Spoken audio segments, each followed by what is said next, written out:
Something Terrible Came with the Rain by Boris Bacic. Part 1. It was supposed to be an ordinary day. One moment I was getting ready for my shift at work, and then the next thing I knew I got a text for an emergency alert. The text read, "Emergency. Heavy rains with possible floods imminent. Do not leave your home under any circumstances. Effective immediately. Lock your doors and cover your windows. Avoid making loud noise or using devices that emit light. If your household members have been outside in the rain, do not let them inside. Await further notice from the authorities." This was weird, to say the least. First off, the weather outside was fine. I was outside just prior to receiving the text and not a single cloud was in the sky. And then the instructions themselves, they didn't make any sense. Don't let your family members inside if they're being out in the rain? Before I could process that thought properly, I heard drumming of rain on the roof of my home. I glanced out my window and realized that the previously sunny weather had now turned into a sudden downpour. The drumming I had heard on the roof became louder by the second until it was the only sound permeating the house. Despite my skepticism at the instructions of the message, I decided to abide by the rules and pull the blinds over my windows, as well as lock my doors. I returned to my living room in order to send my boss a text that I won't be coming into work, but upon my attempt, I realized the message could not be sent. Not only were the services off, but there was no internet either, so I couldn't check what was going on the news. I wanted to turn on the TV, but I remember what the message said about light-emitting devices, so I did the only thing an internet-deprived person could do at that moment. I took a nap. The rain was loud, but the drumming of it put me to sleep more easily. I woke up some time later, confused and groggy. The battering of the rain hadn't let up. If anything, it was only more violent now. I glanced at my phone and realized it was 5 p.m. Still no service or internet. I got up and went to the kitchen to grab some water. Still half asleep, I poured water into the glass and brought it to my mouth. However, something stopped me before I could take a sip. In addition to the heavy rain outside, I heard a distinctive sound of footsteps splashing in my backyard. It was brief and sounded like someone just ran from one end to another, but it was definitely there. I scanned my backyard through my back door, but it was empty. I was sure I heard footsteps, so I decided to open the door and peek outside. As soon as I did so, the already loud thundering of the rain became even louder, almost sounding like a waterfall was next to me. I stepped forward to the edge of the grass and right away saw fresh footprints across the lawn. They started from one end of the fence and ended all the way across the lawn on the other side. It was as if someone had jumped over my fence, ran across my backyard, and jumped again into my neighbour's yard. "Hello?" I foolishly called out, looking at my neighbour's fence. No response came back. Of course it didn't. Maybe it was the neighbour's kid who got caught in the rain and decided to hurry back home. I turned around and went back inside, closing the door behind me and somewhat muffling the noise of the rain. I drank the unfinished glass of water and returned to my living room. Just as I was about to sit down, I heard another noise, a group of voices coming from the street. I could barely make them out due to the battering of the rain, but they spoke loudly to each other, so I could just barely hear them. I peeked outside my window and saw a group of armed soldiers standing in the middle of the street in front of my house. They were talking among each other, and from their body language and hand gestures, it was apparent they weren't chatting about everyday mundane activities. I wanted to know what was going on, so against my better judgment, I opened my front door and stepped out onto the porch. "Report back after a full sweep." I came outside just in time to catch one of the soldiers shouting. As soon as they noticed me, they pointed their guns at me in unison. "Whoa, don't shoot." I raised my hands instinctively. "I just want to know what's going on." "Sir, you need to go back inside right now," the soldier at the front, who was shouting orders earlier, said. And then something happened that I cannot comprehend to this day.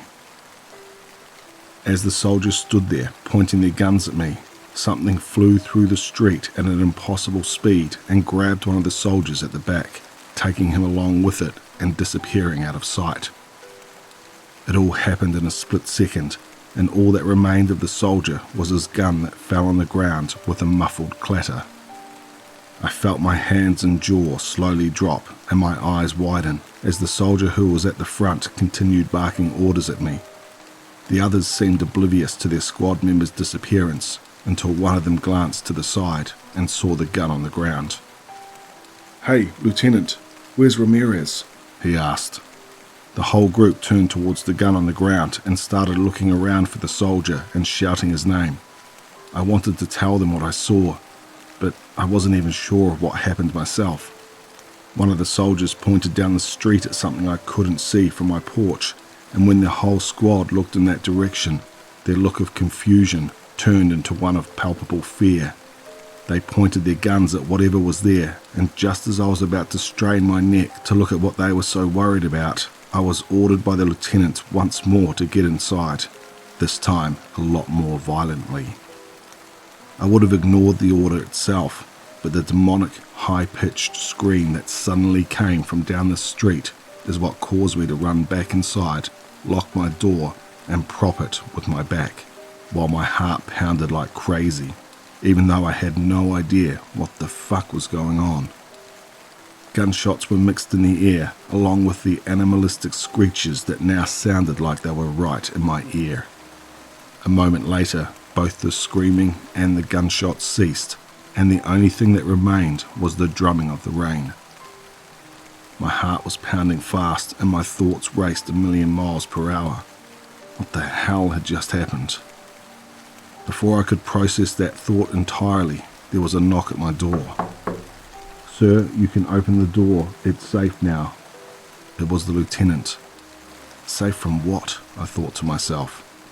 I stood up and stared at the door, holding my breath.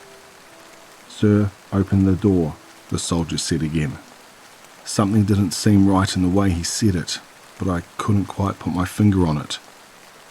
"Sir, if you don't open the door, I will be forced to break in," the lieutenant repeated. There was no intonation in his sentence. It was as if he just read it as a line off a paper. "Sir, I am warning you." His sentence cut off when the sound of gunfire echoed somewhere in the distance. There was the sound of violent splashing footsteps moving away from my door, which I assumed came from the lieutenant. I glanced through the peephole, and sure enough, he was gone. But the sight in front of me is what made my heart drop to the pit of my stomach. Strewn about the street in front of my house were the mangled and mutilated dead bodies of the soldiers I had just seen, their blood washed away by the pouring rain. I counted the bodies, and my suspicions were correct. The entire group had perished. Part 2. I felt guilty and stupid for disobeying the alert instructions like that. In my skepticism and lack of understanding, I thought it was a simple rain warning and decided to carelessly move about my property. Now, those soldiers were dead, and I may have had a part of the blame to take. I tried to push that thought out of my head and to figure out what I should do next. I checked my phone again, and there was, of course, still no signal. I made sure my windows were covered properly and turned on the TV. I flipped through the channels, but none of them seemed to work. I quickly turned off the TV out of fear that I'll attract more of whatever the hell it was out there. I went to the storage room and fetched my dusty old radio. After putting in the batteries, I turned up the volume and started fiddling with the frequencies. Static, static, static. No, wait. There was something on one of the frequencies, along with the static. There were voices in the background, just barely audible. I adjusted the radio wheel until I could hear the voices more clearly.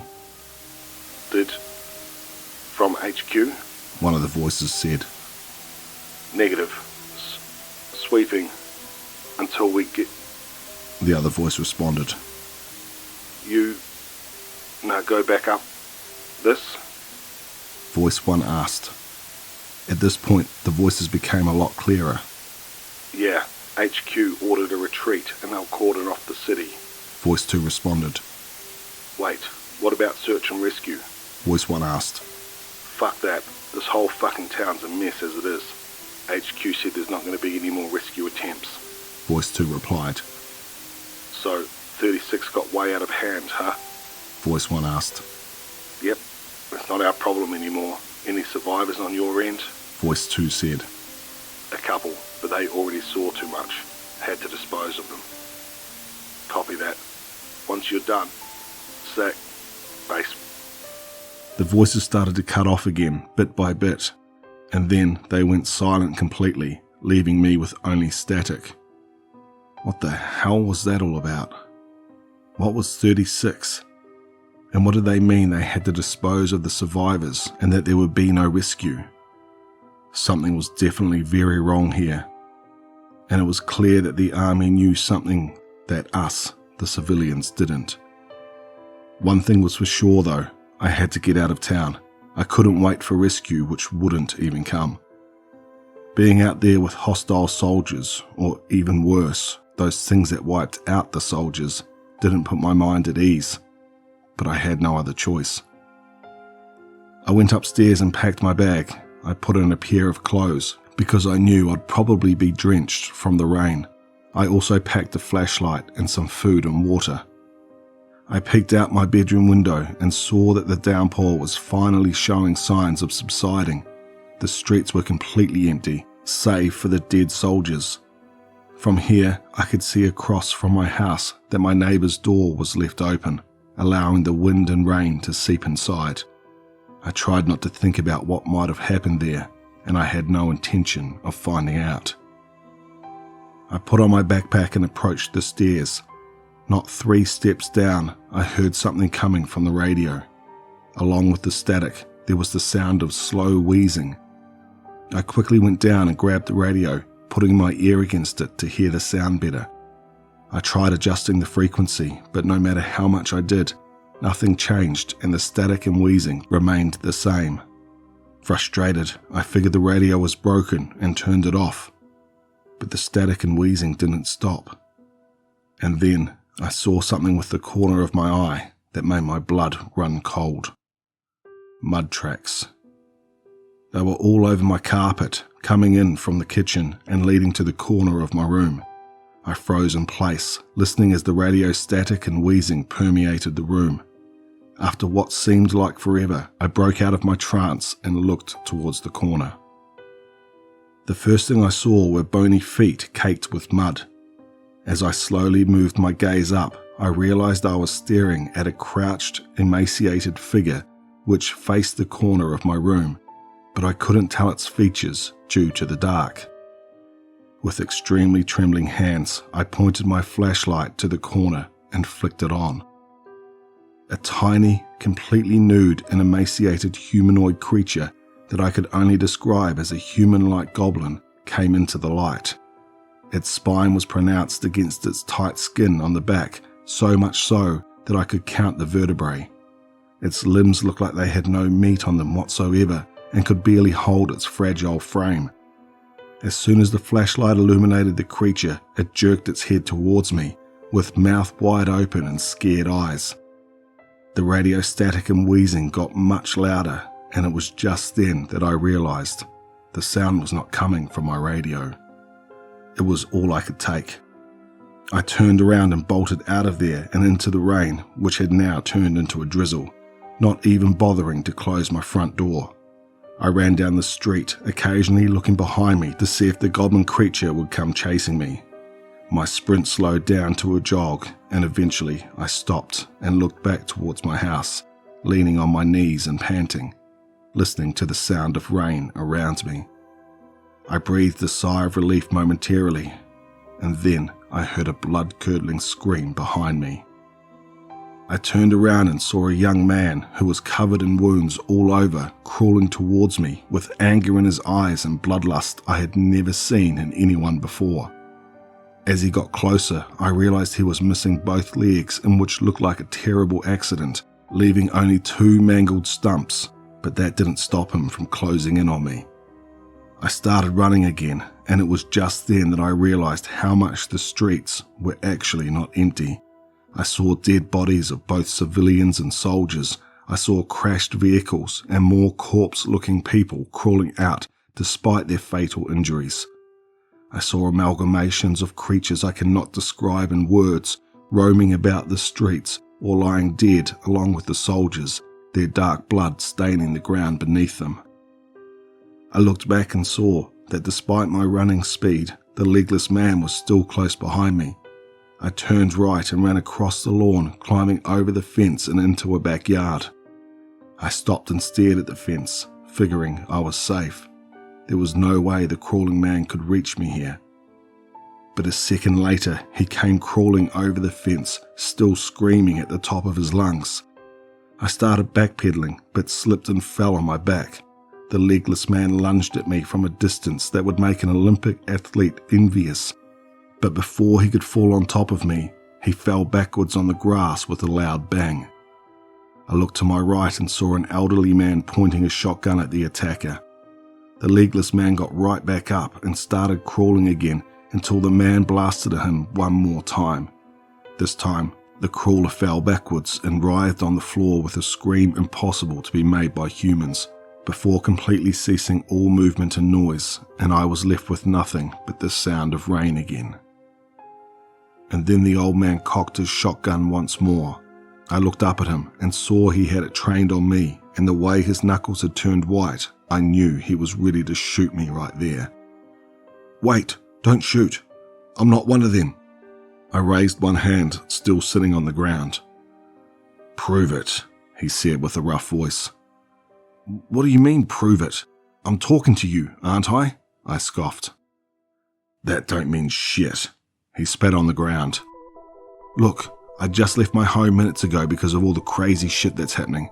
I have no idea what's going on, I swear," I recited in one breath. He didn't budge for a while, the expression on his face looking like he was weighing his options. Finally, after a moment of contemplation, lowered the gun down and gave me his hand, saying, "You'll catch a cold out here, son. Let's get you inside."